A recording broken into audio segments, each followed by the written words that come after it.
My mother made me face the wall at my own wedding. To the outside world, my father was a distinguished self-made CEO worth millions. My mother, however, had been the town party girl since high school, spending her days either demanding money from dad or bar hopping. The male escorts she kept could fill a football roster. She never bothered with me except when she was angry. When she was angry, she made me stand facing the wall. I'd stand there all day. If I moved even slightly, she'd slap me until my face swelled. Dad would see it and pretend he didn't. I'd never seen such a pathetic father or such a vicious mother. This left me terrified of marriage, afraid I'd meet someone with my mother's explosive temper. I finally escaped when I got into the Air Force Academy. Years later, after working through my trauma and falling in love, I got married. At the reception, Mom got drunk and demanded I stand facing the wall in front of all our guests. This time, I'd had enough. Chapter 1. I wasn't even planning to invite them to my wedding. My fiancé convinced me to at least tell my parents. After years apart, Dad looked much older, his hair streaked with gray. Seeing me, he patted my arm with relief. Good, you're back. I've had your wedding gift ready for ages. Dad was wealthy. I knew he'd bought me a building downtown as my dowry. Though I didn't need the money anymore, I felt touched. My grandparents cried when they saw me, repeating, "It's good you're home." Only Mom sat scrolling her phone, looking bored. She snapped impatiently, "When are we eating? Enough crying already, this isn't a funeral." My grandparents' tears stopped abruptly. Dad sighed but didn't dare speak. The warmth I'd felt vanished instantly. Mom seemed to hate me. Unable to stand seeing me happy. If not for her, I wouldn't have stayed away so long. My fiancé Ryan quickly smoothed things over. "We'll eat right after the ceremony, Mrs. Mitchell." Our tradition was for the couple to serve tea to both sets of parents during the ceremony. Ryan and I served his parents first. They smiled warmly and gave us red envelopes. When we approached my parents, things went wrong. Ryan offered tea to Mom with a bright smile. "Mom, please have some tea." But she acted like she hadn't heard, speaking sarcastically, "I don't have money for you. Besides, your wife already disowned me as her mother. Why are you calling me that?" She meant the harsh words I'd finally said before leaving for college. The night before my SATs, I'd been studying in my room and hadn't brought her hangover soup. Mom burst in and slapped me repeatedly. I still remember her alcohol-reeking breath making me nauseous. Her sharp nails poked my face. "Are you fucking deaf? Think you'll become someone special after high school? Think again. I'm telling you, no matter where you fly or how high, I'm still your mother. You'll listen to me forever. Go make my soup. You want to watch me puke to death? You're just like your useless father. Disgusting." I didn't know if Dad was useless, but I knew Mom was an abuser. Her hands looked small but left my face burning. As a child, my grandparents said hitting meant love, that this was how she showed affection. But at school, classmates' stares made me want to disappear. Kind teachers told me to report abuse to the police. But the abuser was my mother. Once I gathered courage to call 911. Mom promised the officers she'd stop. The moment they left, she kicked me hard. Her hateful glare chilled me to the bone. Dad came home from work but pretended not to see. He didn't stop her. Only after she left did he help me up. His eyes showed pain, but he just sighed. "Why does she always hit your face? What will people think?" I asked through tears. "Dad, what did I do wrong? Why does Mom hate me so much?" Dad kept his weak, indecisive expression, nothing like the corporate shark he was at work. He patted my shoulder. "Just endure it. She's not angry every day. But she always chose my life's crucial moments to explode. She never cared about me, so she didn't consider that I had SATs the next morning." That night, I finally found courage to refuse. "I'm not going. I hope you puke to death. I don't want you as my mother." Her face showed shock, then she jumped up calling me ungrateful. Her expression then was the same as now. Mouth curved in disdain, eyes contemptuous, even sitting with crossed legs. But my wedding wasn't her nightclub. I turned cold. "Don't want it? Then don't drink." The atmosphere grew increasingly awkward. My wedding had my relatives and friends, plus Ryan's family who'd traveled far to be here. But my gentle, kind fiancé didn't get angry despite this treatment. Instead, he bent lower, smiling. "Mom, even without the money, I'm calling you Mom. Let bygones be bygones. We're still family." Mom suddenly stood up. "She doesn't care. Who is she to not care?" She grabbed the teacup and threw it at my white wedding dress. Brown tea flowed down my dress like someone had peed on fresh snow. "Your wings have grown strong, haven't they? Found a good husband so you can show off in front of me?" I found it unbelievable. Mom's brain seemed wired differently, but Dad was worse. Even with his business partners and executives watching from below, he didn't dare make a sound. I couldn't help asking, "Dad, aren't you going to say something?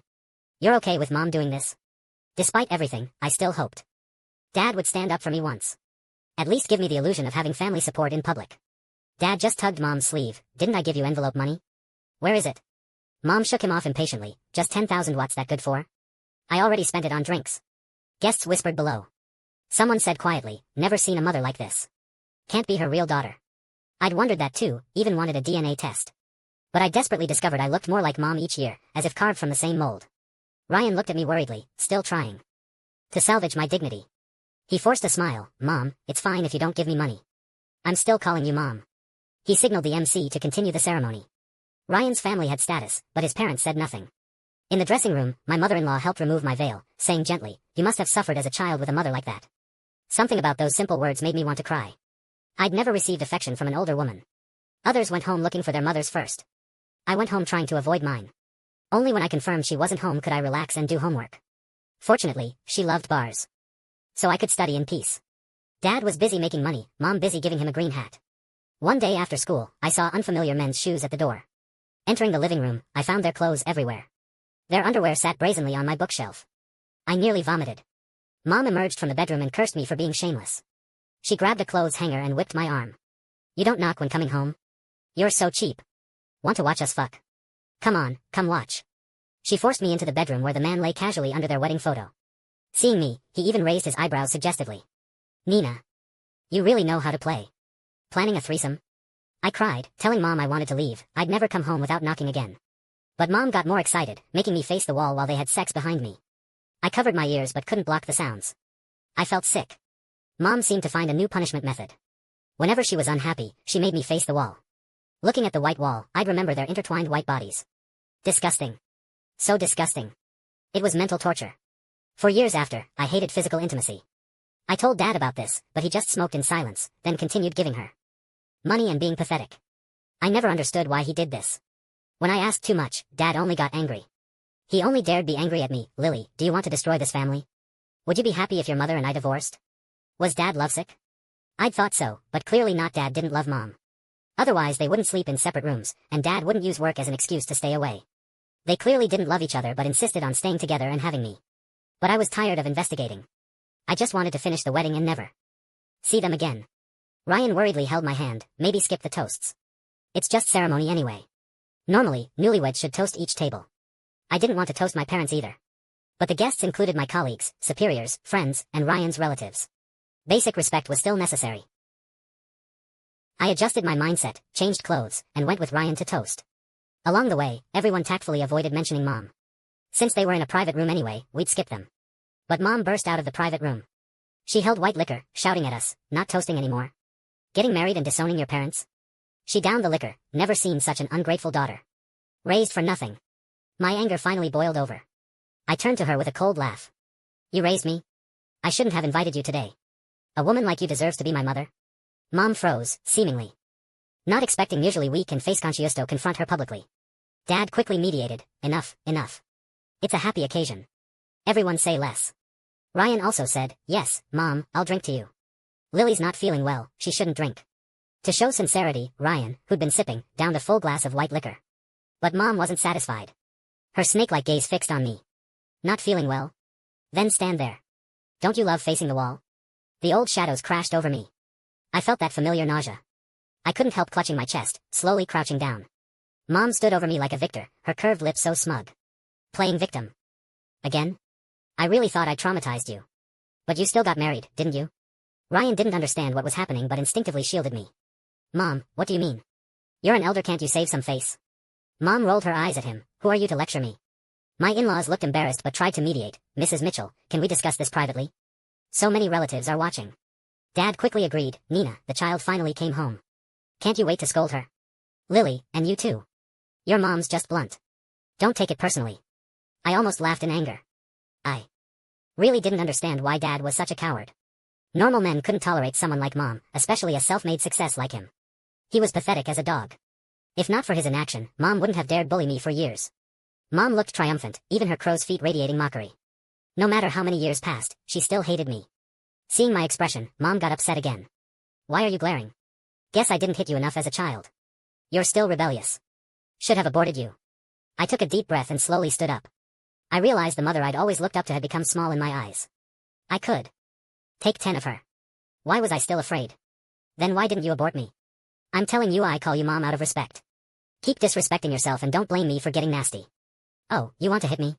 She pointed at her face mockingly. "You've grown up. Come on, hit me right here. Come on." My hands itched. Few people had made this request of me. I raised my hand toward her face. Mom flinched, instinctively closing her eyes. But I didn't hit her, just patted her shoulder heavily.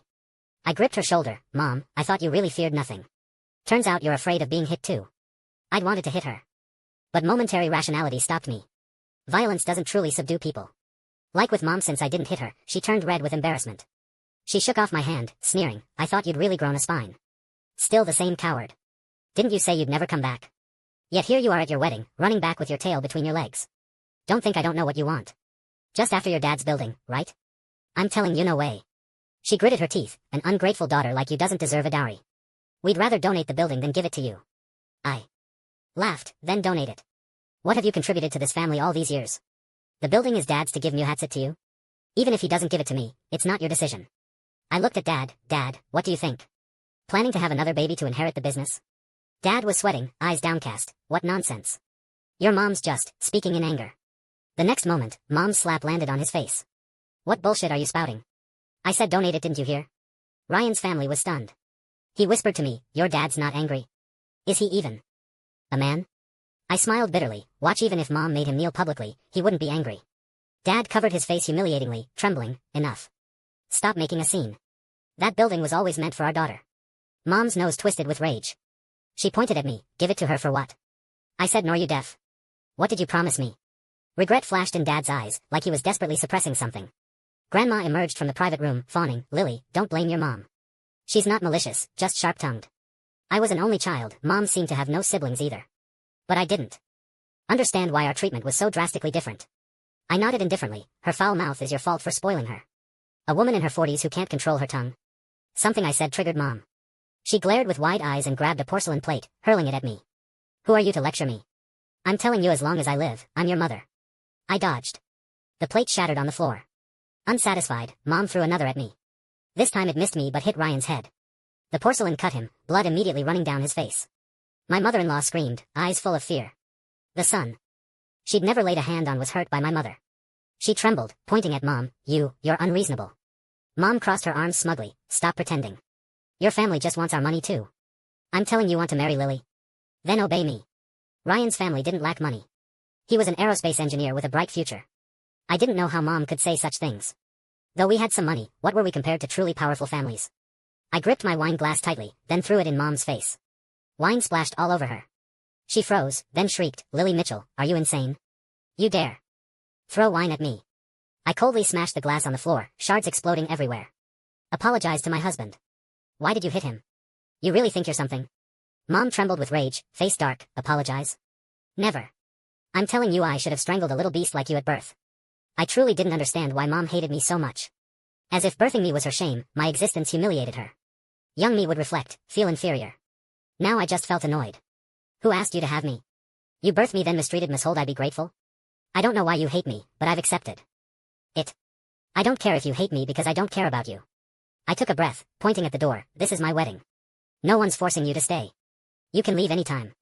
Grandma grabbed my arm disapprovingly. Lily, this is your mother. What kind of bride kicks out her mother?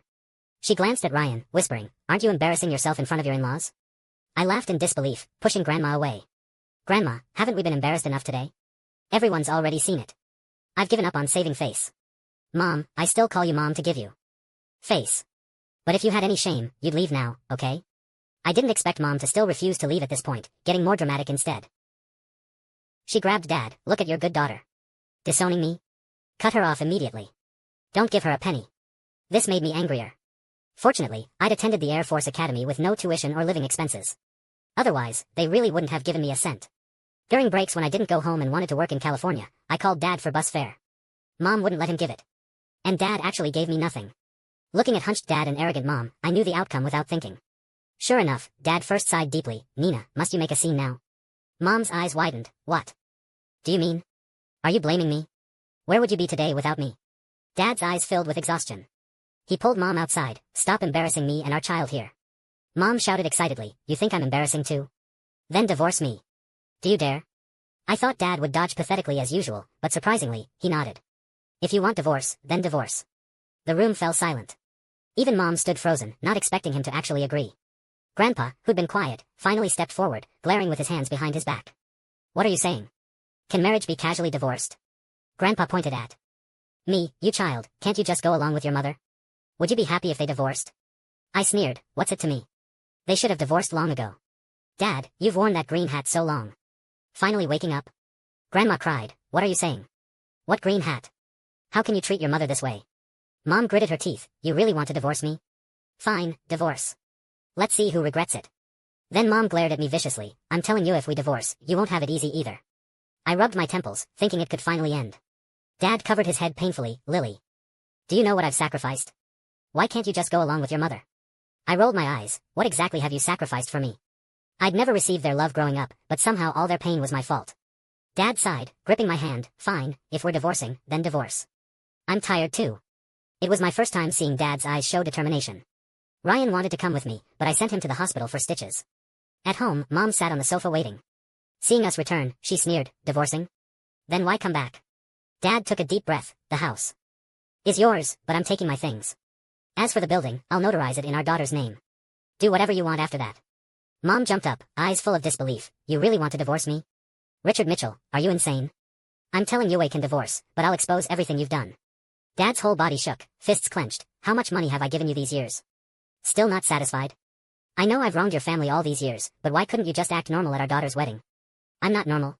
Mom laughed through tears, pointing at me hatefully. "It's all because of you, you little beast who ruined my life." "I'm a little beast? Then what are you, an old beast?" I retorted. "If you can't stand each other, just divorce. Or can't you leave Dad's money?" Mom seemed exposed, becoming furious and trying to slap me. "What nonsense are you spouting? I stayed for your own good. If not for you, I'd have divorced long ago." But I wouldn't let her hit me. I caught her wrist cleanly. "Stop using me as an excuse. How long have I been away from home? If it was really because of me, you'd have divorced already. Just admit it, you don't love Dad but you love his money, yet you still feel wronged." Dad looked touched. "Lily, I didn't expect you to understand so clearly. I thought you'd hate me too."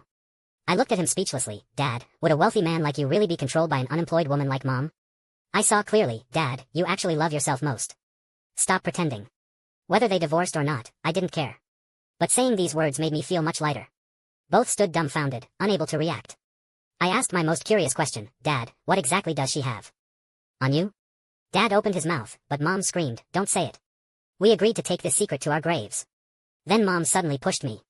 I lost balance and fell. Grandma and Grandpa arrived panting. Grandpa immediately slapped Mom hard. "Ungrateful girl. Who said you could agree to divorce?" Mom held her face, crying and screaming, "Why are you hitting me? I want a divorcee, so what? All these years, I've been miserable. It's all your fault for making me marry him." Grandpa clutched his chest in pain, one hand over his heart, the other trembling uncontrollably. He gritted his teeth. "Don't you know your own worth?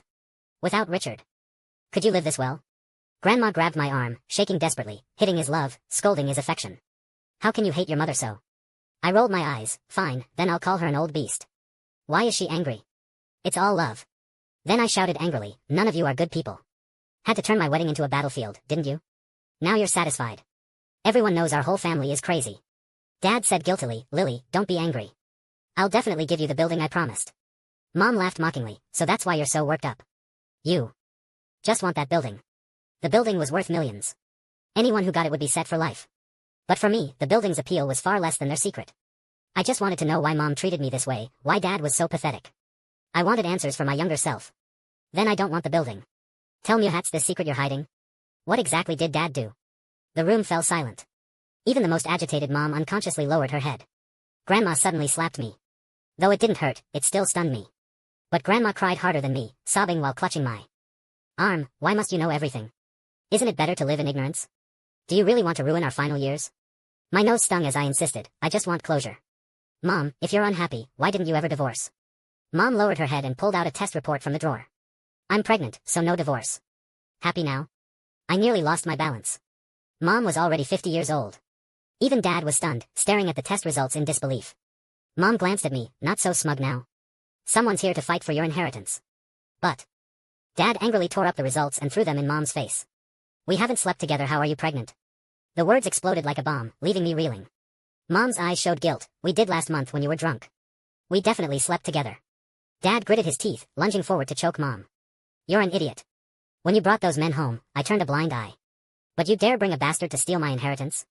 Mom's face turned red. "What bastard? This is your child, why can't they inherit?" Dad roared, "I've been sterile for years. Don't I know myself?" "Oh, so that's why I was an only child." Grandpa quickly pulled Dad away. "Whoever's child it is, if it comes from Nina's belly, it's yours. Lily, talk to your father. This is your mother's child, your sibling. My grandparents were elderly. When Dad got angry, he shoved them both away. Grandma's head hit the coffee table. She immediately passed out. Mom screamed, pushing Dad away to rush to Grandma. You murderer. Now you're trying to kill my mother? Dad panicked, repeatedly saying, it wasn't me, not on purpose, not on purpose. Grandma's blood flowed onto Mom's arm. She cried in terror. You did it on purpose. My mother's dead. You can't divorce me now. You have to raise my baby as your heir. Or I'll call the police. Grandpa quickly said, agree now. Or go to jail. I dialed 911, don't panic. Grandma might still be saved. But Mom lunged over to grab my phone. What are you doing? Still siding with your father? Ungrateful. I gripped her arm tightly, wrestling the phone back. You're the real murderers. Grandma's not dead yet, but you'll delay her to death. Mom cried, I'm not a murderer. Your father's the murderer. Why aren't you calling the police on him? Why? Blame me? Before I finished the call, Dad approached. He extended his hands, tears in his eyes. Lily, give me the phone. I'll call myself. He took the phone and said, Officer, I want to confess. 28 years ago, I killed someone. The victim was Nina Harrison, my lover. I didn't immediately understand. Mom completely broke down, screaming, why say it now? Why didn't you confess earlier? Now when I don't want divorce, you say it. Grandpa glared at me with hatred. Lily Mitchell, do you know what you've done? He lunged at me, you've ruined your mother's life. You've completely shamed our family. I caught his arm, the ones who should feel ashamed are you, right? The real Nina Harrison who died was my birth mother, correct? Grandpa lost all strength, collapsing to the ground in tears. Dad straightened his spine for the first time. He looked at me gently, Lily, let me tell you the truth. Your guess is correct, but truth is often complex. My birth mother was Nina Harrison, and my current mother was originally Nancy Harrison. They were twins. My parents had a good relationship, but Mom developed postpartum depression. And wanted to jump with me. I was still a baby. Dad tried to save me, but in the struggle, accidentally pushed Mom off the building. Nancy witnessed this and even filmed it. My grandparents conspired to have Nancy replace her sister. They couldn't lose Dad as their cash cow and wanted to give their delinquent daughter a respectable life. The woman I'd called Mom all these years wasn't my real mother. Nancy cried, you only loved my sister, not me. Education opportunities were precious, you gave them all to her. She attended classes while I worked in sweatshops to support her. I served drinks in dark bars while she took exams in bright classrooms. But did she remember my sacrifices? She looked at me with hatred, and I should have killed you sooner. I was confused, what did I ever do to you? Nancy's face showed pain. My sister and I were pregnant at the same time, but they wouldn't let me keep my baby. No, why? I shook my head. Nancy laughed through tears, because they looked down on my poor boyfriend but loved your rich father. They forced me to abort and become your nanny. Are you satisfied? So Nancy hated me all these years because seeing me reminded her of her lost child. Grandpa's lips trembled speechlessly. I just wanted you all to live better. That boyfriend was just a thug. How could he compare to Richard? Your family's rich now, what more do you want? Nancy laughed painfully. You know why your beloved daughter was depressed? Because you constantly demanded money. They didn't have it, he took loans to give you. Grandpa was completely lost, holding unconscious Grandma without words. Dad seemed relieved. Before police arrived, Dad stood on the balcony. Sirens wailed below. He looked at me one last time. Lily, your father's really tired. All these years, I've missed your mother. I want to atone. Then he jumped from the balcony. I couldn't catch him, only saw him close his eyes before hitting the ground. Nancy wiped away tears with a cold laugh. What evidence? I deleted those videos long ago. He was such a fool.